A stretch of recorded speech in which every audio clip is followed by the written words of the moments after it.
इन वक़्तु असां शहदादकोट जे मिनी स्टेडियम में मौजूदु आहियूं, जेको शहीद मोहतरमा बेनज़ीर भुट्टो पंहिंजे दौर में जेको आहे त हीउ स्टेडियम शहदादकोट जे नौजवाननि खे ॾिनो हुयो, त जेके नौजवान नसुल आहे उहो जेको आहे नशे खां बची करे हिते क्रिकेट जेको आहे क्रिकेट ते अची जेको आहे तव्हां खेॾे। ऐं हीअ तव्हां ॾिसो त हीअ मोहतरमा जे दौर खां वठी 3 भेरा हिन खे किरोड़े रुपयनि जी लाॻत सां जेको आहे त मंज़ूरु थिया आहिनि, किरोड़े रुपया, पर हिन वक़्त ताईं अॼु ताईं हिन जो सही नमूने सां को बि कमु न थियो आहे।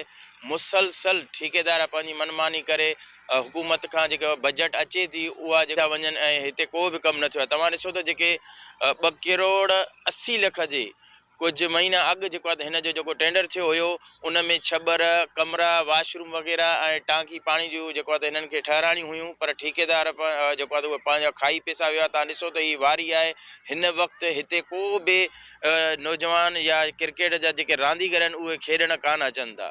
95 में मोहतरमा शहीद बेनज़ीर साहिब असांखे मिनी स्टेडियम ॾिनो, उन खां बाद इहो कुझु टाइम हलियो, वरी 10 साल अॻु हिन जो 1 करोड़ मैडम फरियाल टालपुर हिन खे अपग्रेड करे ऐं 1 करोड़ मंज़ूरु करायो हो, उहो बि ईअं ठेकेदार खाई विया।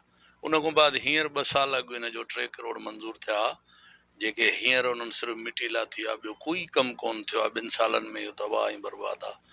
ऐं असां रिक्वेस्ट कंदासीं MPA MNA साहिब खे शहदादकोट जा, हींअर जेके चूंडियल नुमाइंदा आहिनि उहे पाण जेको आहे नज़रसानी कनि ऐं हीउ जेको शहीद ज़ुल्फ़कार अली भुट्टो साहिब जे नाले सां मिनी स्टेडियम आहे इन खे बहितर करायो वञे त इहा सुठी ॻाल्हि आहे। असां रिक्वेस्ट कंदासीं। लेदर जूं जेके टीमूं आहिनि त उहे तक़रीबन 8 टीम आहिनि, उन्हनि मां 3 टीमां रजिस्टर आहिनि। ऐं हींअर जेको आहे असांजो कंबर शहदादकोट ज़िलो काफ़ी सालनि खां थियो आहे, पर हिन खे प्लेइंग राइट्स न मिलिया आहिनि। ऐं लाड़काणे सां ई ही जेको उन खेॾनि था छोकिरा, उन्हनि में अंडर 19 छोकिरा खेॾनि पिया, डिस्ट्रिक्ट खेॾनि पिया, ऐं रीजन लाड़काणो आहे, पर उन्हनि में कोई छोकिरो हींअर रीजन लाड़काणे में कोई कोन पियो खेॾे। अब पुराणे दौर में त काफ़ी हिते स्पोर्ट जेकी आहे तमामु घणी बहितर हूंदी। हिते मलाखड़ो, कोॾी कोॾी वॉलीबॉल ऐं फुटबॉल, हींअर ग्राउंड न हुजण जे करे इहे सभु रांदियूं पोइते पइजी वियूं आहिनि।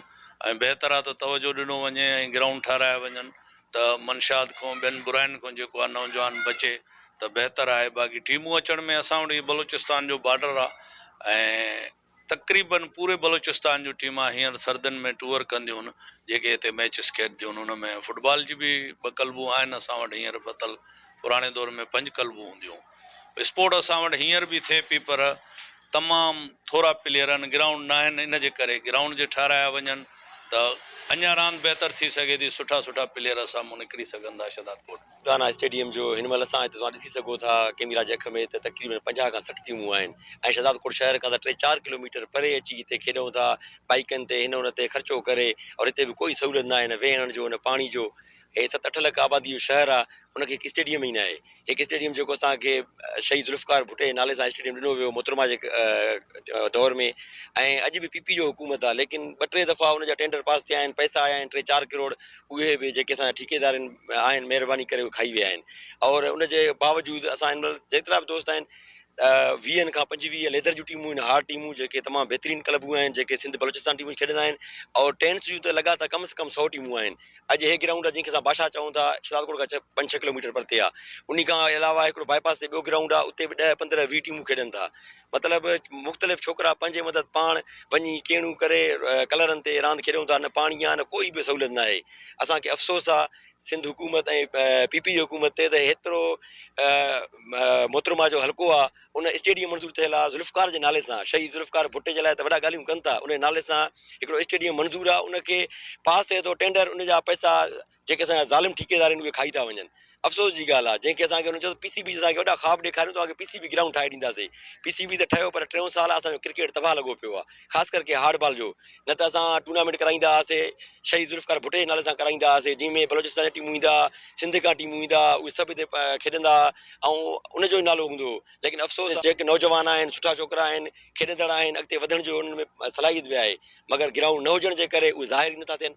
उन्हनि खे कोई सुञातो बि नथो वञे, ॿाहिरि ग्राउंड शहर खां 5-6 किलोमीटर परे अची खेॾंदो।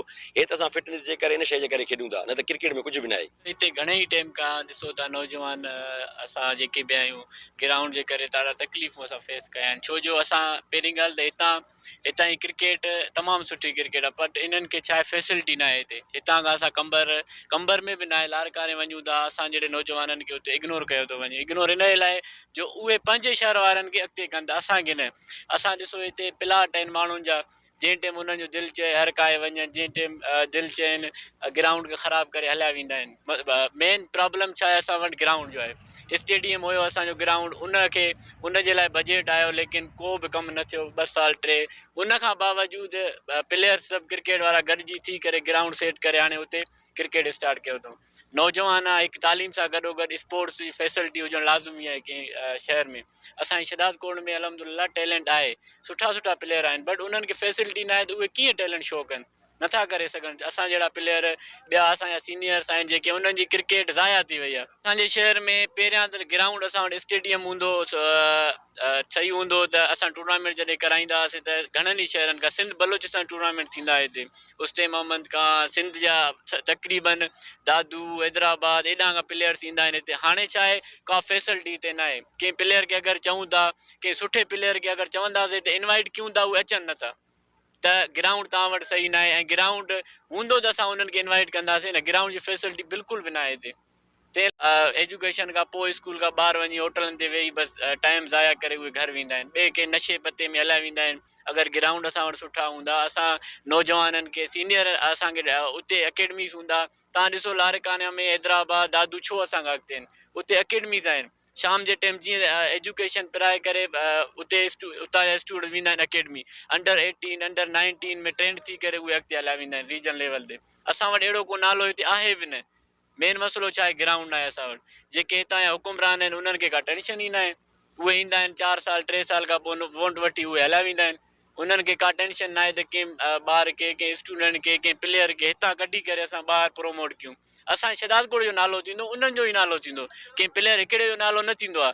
अगरि शहनवाज़ ॾाणी लारकाने खां वियो आहे त लारकाने जो ई नालो आहे, शहदाद कोट जो नालो न आहे। अगरि शहदाद कोट जो हुजे हा, बिल्कुलु शहदाद कोट जो ई नालो हुजे हा त ॾाणी शहदाद कोट साइड जो आहे, पूरे वर्ल्ड लेवल ते उनजो नालो आहे। ऐं लारकाना उनजे नाले सां गॾोगॾु लारकाना नालो अचे थो, छो जो लारकाना में असांखां वधीक कुझु फैसिलिटीज़ आहिनि। उते ग्राउंड आहे, PCB 2 ग्राउंड आहिनि, उते शाम जे टाइम अकेडमी उते आहे।